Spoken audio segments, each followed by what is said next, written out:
So now I'm going to show you how I like to sharpen eyes. As with anything in Photoshop, there's a million different ways you can do this. This is the way that works for me, so that's what I'm going to walk you through today. And I find this to be a pretty quick and simple way to do it. So the first thing I'm going to do after I open the image in Photoshop is zoom in on the eyes a bit. And then I'm going to select my magnetic lasso, which is right here. If this is not selected, so maybe when you look at it you see this regular lasso tool, just right click and select magnetic lasso. And the magnetic lasso is great because it really makes it easy to select the area that you want, especially when it's uneven as it is here.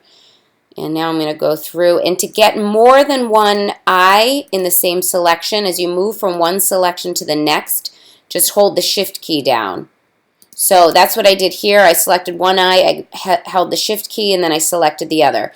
Now that those are selected, I'm going to go to Layer, New Layer via Copy. I could also have hit Control-J, but just want to walk you through step by step. So New Layer via Copy, and now the eyes themselves are their own layer. Then I'm going to go to Filter, and under Other, you'll see an option called High Pass.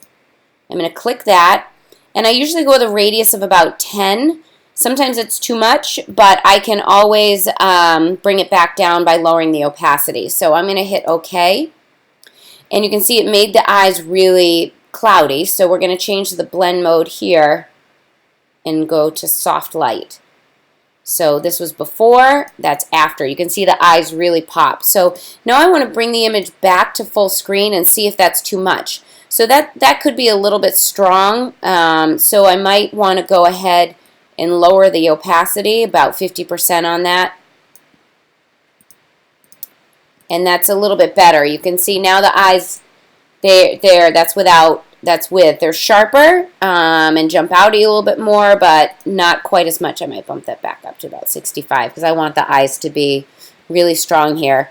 And that's all. That's all I would do there, and I'd save the image back down to Lightroom and we'd be good to go.